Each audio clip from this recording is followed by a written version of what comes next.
Welcome back, everybody. It's 5 weeks in week 5 in our series of raising baby chicks from brooder to coop. I know I missed recording for week 4, but last week we were dealing with a little round of coccidiosis in our flock, our little flock here.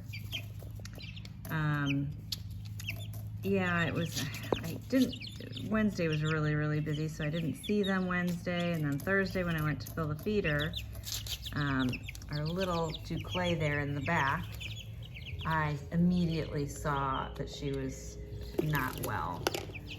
Oh, you want to be front and center? Not you, your sister Duclay.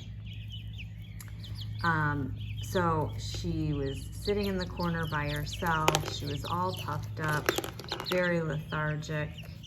Her eyes weren't nice and bright like this chick's eyes are. They were just kind of squinted, and you could just see it that she just did not feel well and was not doing well.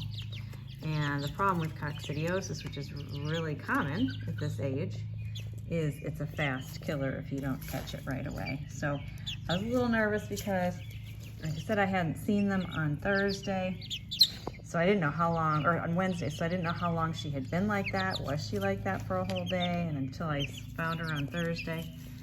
So anyway, a little lesson on coccidiosis.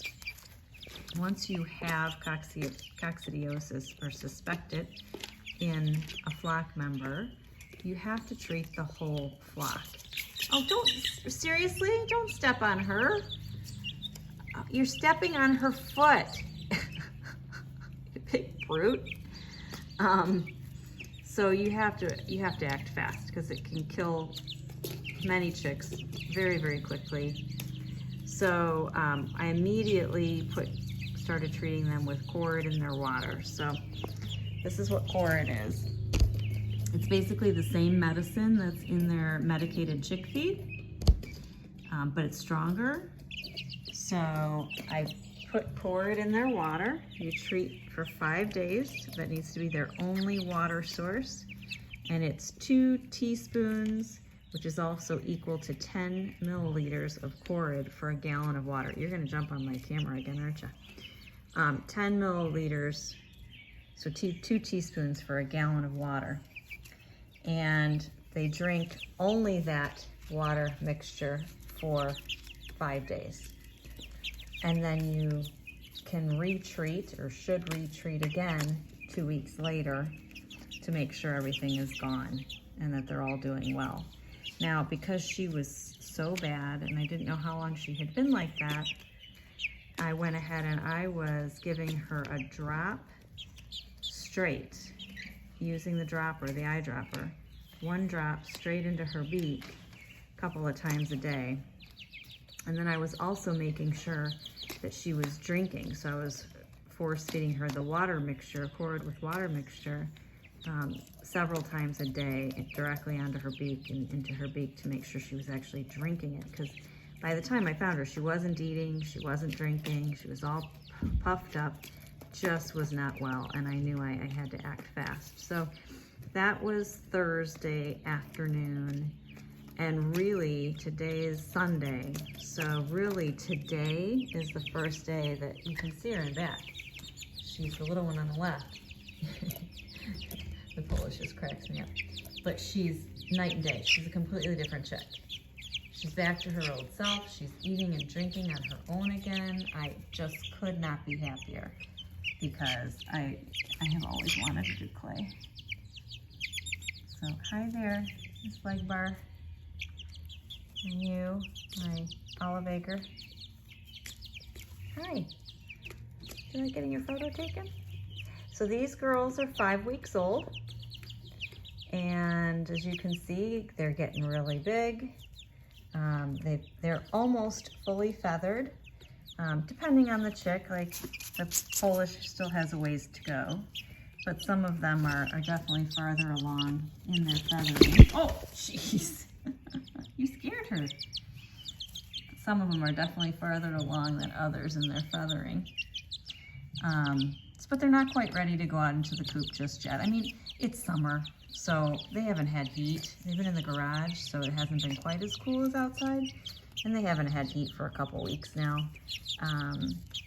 I would never have taken heat away that early if it was like March and we had them, but it's the end of June and it's quite warm out. I think nights only get down to like 69, and so they're fine. They probably could go into the coop, but I'm not quite ready for them yet to go out there. Plus the littles are they're still pretty little, the bantams. So we're gonna wait another week. We'll see where they're at next week. Hi there, little Miss Silky. That is a face only a mama could love. You're pretty mangy looking, but you're gonna be really, really pretty. I just know it. So we'll see what happens. We'll check in with them next week. We'll see where they're at. We'll see where the temperatures are and see if they're ready to go outside. But at least another week they'll be here in the brooder. But as you can see, it's getting kind of crowded. So now after this round of coccidiosis, excuse me, I'm at the point where I need to be changing their litter every couple days. So that's what I've been doing. So really every other day, I am doing a complete clean out, and where I'm taking all of the pine shavings out and replacing it with fresh pine shavings. It might be overkill. I could probably go 2 days, but with 10 birds and how big they're getting, and they're pooping a lot more now that they're bigger, I just, after that last scare with my little one here, I would just rather be safe than sorry. But the good news is, supposedly, since she's had coccidiosis already, at least this strain, she is now resistant to it. Now there's a whole bunch of different strains out there. Doesn't mean she can't get coccidiosis again, but this particular strain, she is now immune, which is good news. So there you have it. So right now it's after 8 in the evening, so they're getting ready to go to bed here soon. They haven't started roosting at night yet. It's kind of a losing battle putting them on the roost at night after dark, because once I put them in their coop, they're gonna be right back to sitting on the floor in a big chick pile. Hi. And they're not gonna be roosting, so I'm gonna have to retrain them anyway. So I'm just gonna kind of wait till I put them out, and then what I'll be doing is going out every night after dark and picking them up out of the chick pile and placing them on the roost at night. And that's how you train them to roost at night. So there you have it, week 5. We'll check in with them again next week, see where they're at. And we might be moving soon out to the coop. Hope y'all enjoyed this video and come back again next week and see us. Bye for now.